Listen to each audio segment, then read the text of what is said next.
So good evening to everybody here at the ashram and anyone joining us online.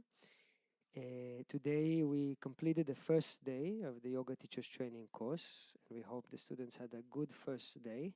It only gets better from here, every day. And today we started a small program which includes Satsang tonight, tomorrow morning, and several workshops on the subject of living in enthusiasm or living with enthusiasm.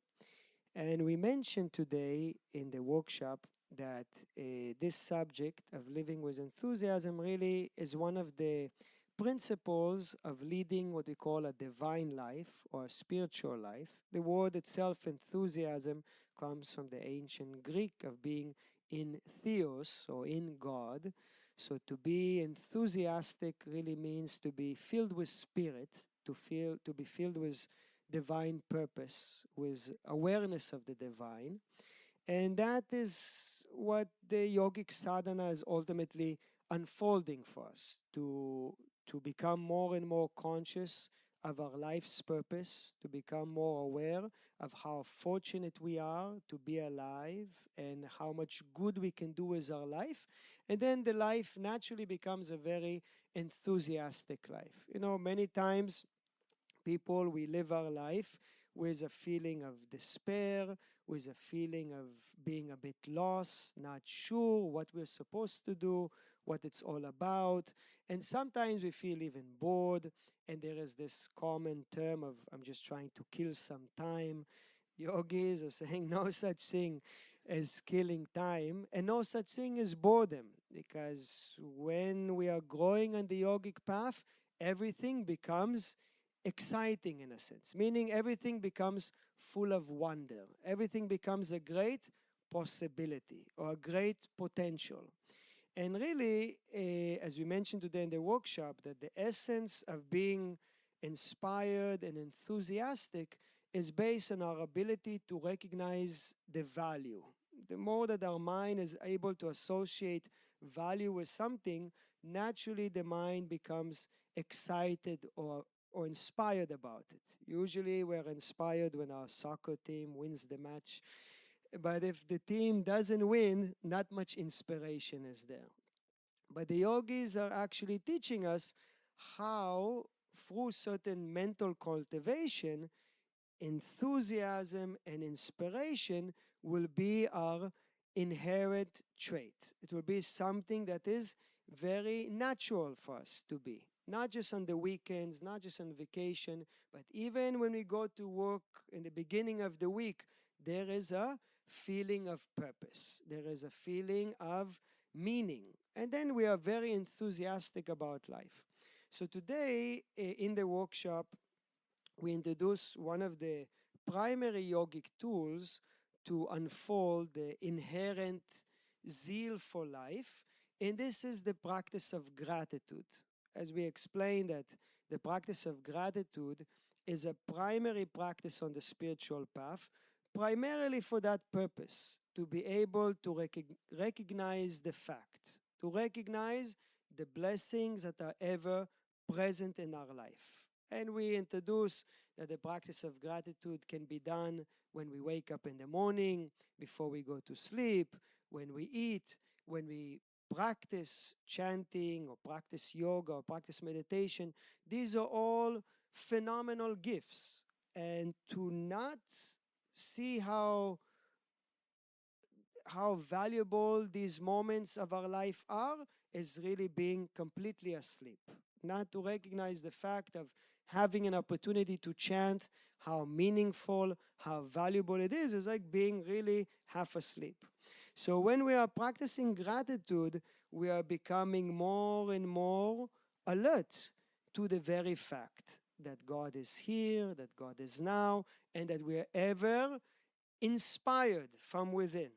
And so the practice of gratitude is one of the main tools to unfold enthusiasm. And it is a very big subject. Tonight, what we wanted to share is a few words of Swami Sivananda, a simple teaching that remembrance of this teaching allows our life to take this direction of enthusiasm, this direction of purpose and meaningfulness. So this is a short teachings of Swami Sivananda that is very simple but highly profound. And Swami Sivananda teaches that if you sow a thought, you will reap an action. Sow like planting a seed. Maybe the accent is not so clear, but sow, you understand, planting a seed. So if you sow a thought, you will reap an action. If you sow an action, you will reap a habit or tendency. If you sow a habit, you will reap a character. And if you sow a character, you will reap a destiny. And Swami Sivananda says, therefore, you are the master of your destiny. And what does this basically mean? So Swamiji starts by saying that if you sow a thought, you will reap an action. The meaning is that there is no action that takes place in our life that didn't originate from some mental activity. To find ourselves here at the ashram, being here in the Bahamas, is not by chance. We didn't just suddenly wake up and, oh, I'm in the Bahamas, so nice. This was a lot of thinking and planning and desiring and imagining how nice it would be in Paradise Island and practicing yoga on the beach and having a smoothie, and so many nice imaginations led to right? So led to this experience that we had to take some actions to bring ourselves here. But it all originated from some mental activity that created some physical activity that brought us here. Then Swamiji teaches that if we sow an action, we will reap a habit. What is the meaning? Any action that we do, there is a likelihood that this action will become a repeated action, and that is what basically we call a habit. If we look at all of our different habits, like going to the boutique straight after the meal without thinking twice, this type of a tendency didn't just happen on its own. It took place many times unconsciously, but a repeated action created a habit. So whenever we are performing any action, we are basically creating a seed for a habit to take place. So when we come like this to the satsang, we are starting to generate a tendency within our mind that in the evening we are going to meditate. If we go after the satsang on our phone and check Instagram or something, we think, okay, just today I'm going to check Instagram. But this action is not just checking today, it's creating a force within our subconscious mind that tomorrow it's very likely that we're going to do the same thing again. So habits don't get formed on their own, they happen through actions. And the actions carry with them the potential of becoming a major force within our subconscious mind. And Swamiji says, if you sow a habit, you will reap a character. Character means the personality, the person we take ourselves to be. This personality is nothing more, nothing less than a collection of habits. Basically, who we experience ourselves is a collection of habits. Certain likes, certain dislikes, certain fears, certain things that annoy us, certain things that we are agitated by, certain things that we crave. All this type of a person that we experience ourselves is a collection of habits. When we wake up, when we go to sleep, things that we are attracted to, things that we are repulsed by, this is all collection of habits. It feels completely solid. It feels very real and genuine, but it's a very powerful mental phenomena that keeps repeating itself. And what the yogis present to us very profoundly and very helpful for us is that those mental phenomena are not are not forever. They're not permanent. They're actually something that we can learn to transform. Often we share that myself growing up, I had a very strong dislike towards cilantro. Some strange thing where not on purpose or anything. It was just that if the cilantro was in the salad, there was no way I could come close it. If it's in the soup, it would create this feeling of nausea. Really, just the smell would cause a. And growing up, I didn't even know what it is. I just know, oh, this salad I cannot eat. Later on, I know, okay, this is cilantro. Then, we heard about this in TTC that likes and dislikes, these are mental impressions. These things can change, these things can transform, you can transform them. I heard it, but I was still not so keen to give it a try. Cilantro is cilantro. With all due respect to the yogic teachings, this is not something that we can become friends with. And I used to walk in the kitchen, and whenever the cook was about to put cilantro in the soup, he would already put a bowl of soup aside for me because otherwise I could not eat the soup. Then when I left the ashram here and I went to our center in New York, we had the wonderful Swamiji there, and Swamiji loved cilantro. It was there in every dish. And what was happened that finally I decided I should try to give it a taste. How does this practice work? And initially it was to eat it and mechanically just to refuse the nausea that was coming and just keep chewing it.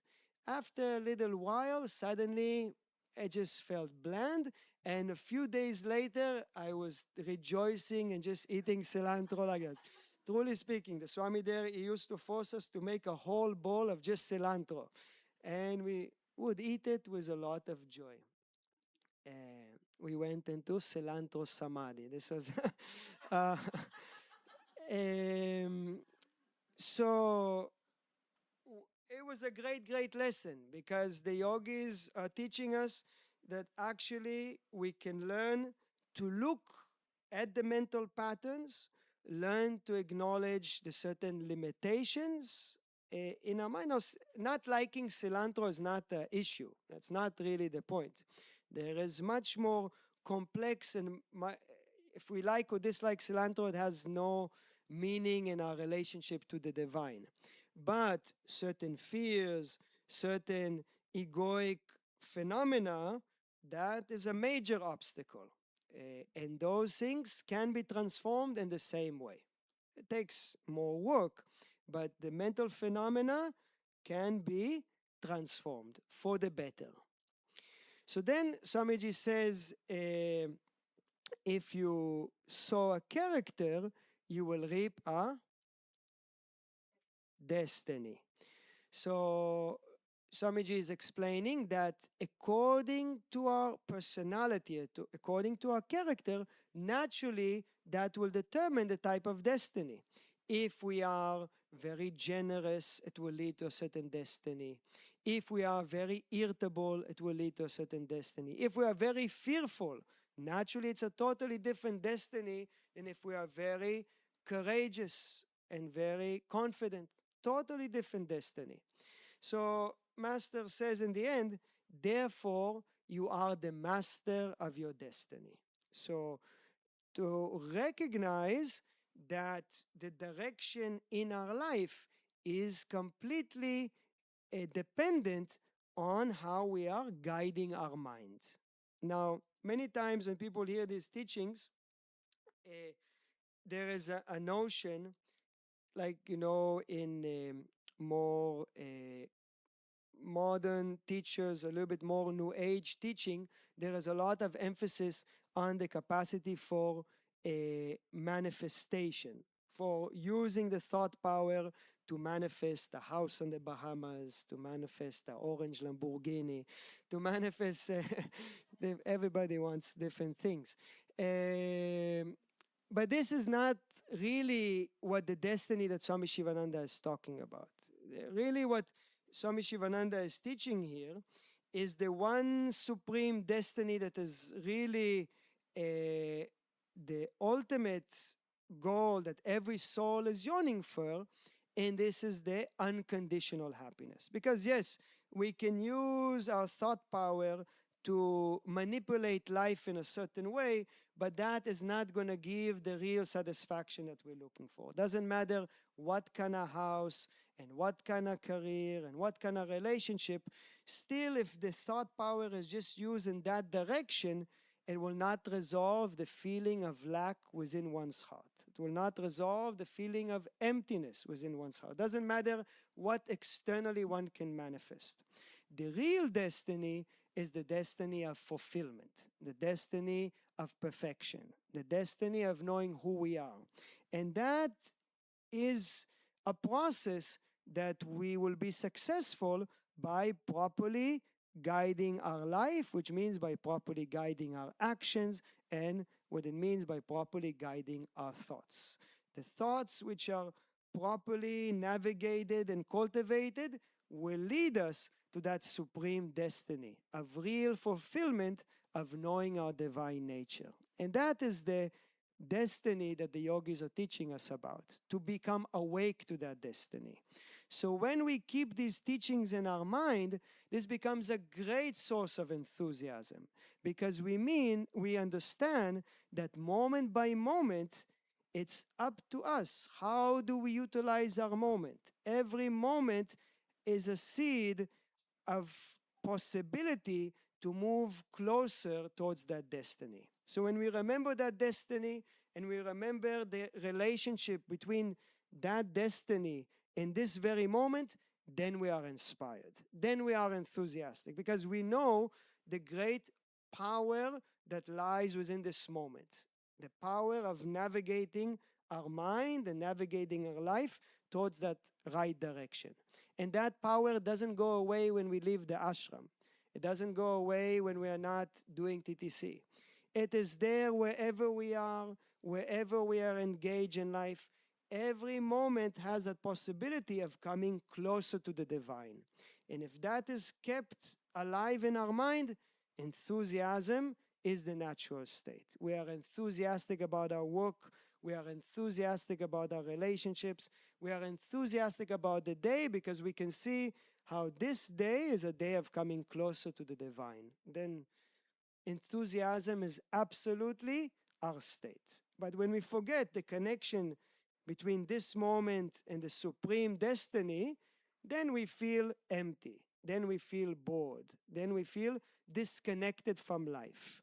So Swami Sivananda is teaching us this in order for us to wake up, for how fortunate we are and what this day is all about. It is there in every day, in every moment. There is a possibility of navigating our life to that supreme goal. So the secret is to remember that moment by moment. So tonight, just before we conclude, we wanted to share just a short few minutes video of Swami Sivananda teaching about this subject of how we are the master of our destiny. So today the TTCs learned about the life of Swami Sivananda. So it's very nice just to hear Swami Sivananda's voice, to see Swami Sivananda. There's a great power in just seeing Swami Sivananda and hearing his voice, and about especially also this subject.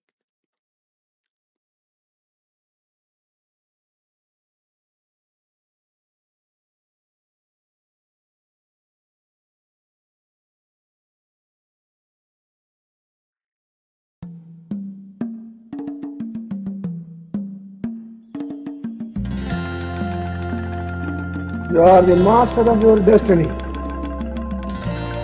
Courage is thy birthright, but not fear. Peace is thy divine heritage, but not restlessness.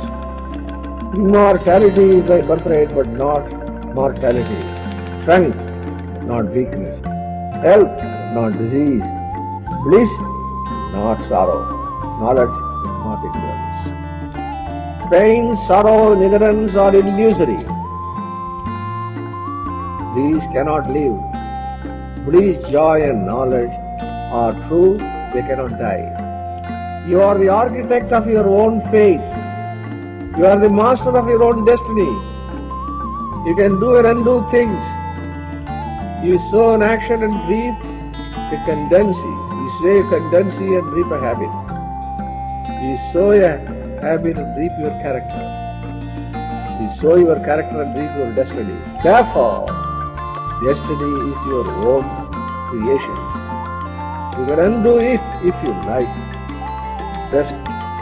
Destiny is a bundle of habits. Purusharth is self-exertion. Purusharth can give you anything. Change your habits. Change the mode of thinking. If you conquer destiny, you are now thinking, I am the body. Start the spiritual anti-current and think, I am immortal, diseaseless, sexless Atma. You conquer death and attain the immortal see the supreme splendor.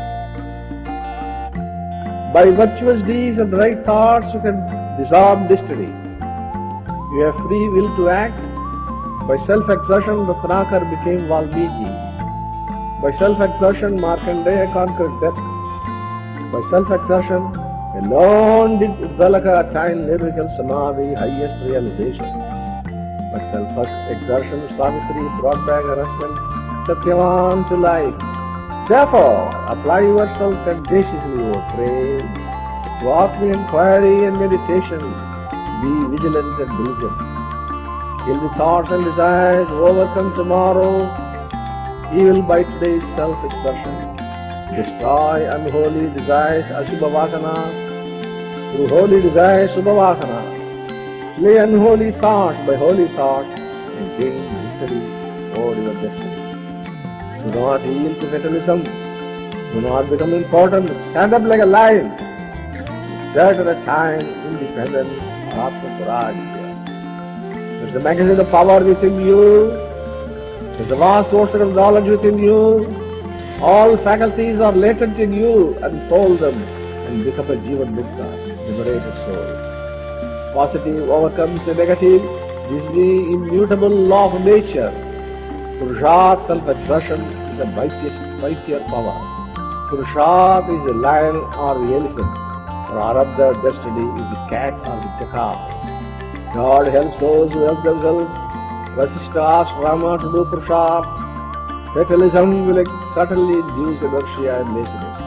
Therefore, gird up your line and exert yourself to the utmost, O praise. May you all attain self-realization in our Brahmacharya in this very birth. May you all live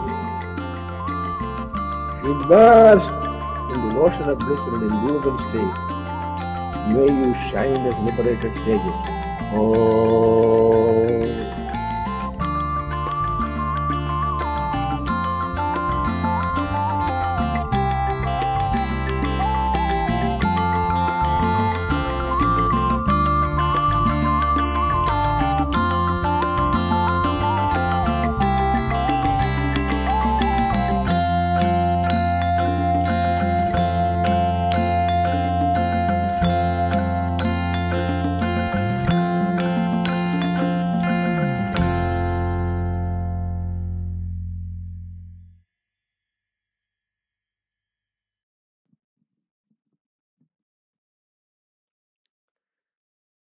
So wonderful to hear Swami Sivananda's voice and to see the images of Master Sivananda. This short clip you can find on YouTube. If you put Swami Sivananda, Master of Your Destiny, you'll see this beautiful teaching. And so tomorrow we will be continuing with this program, and we will be sharing some teachings on the subject of attachment, as attachment is one of the main forces in the mind that often is misunderstood and a major obstruction for the natural enthusiasm and zeal in life, not being able to break free of the different types of attachment. So that's what we will be focusing on in tomorrow's workshop. So here we will conclude. Oh.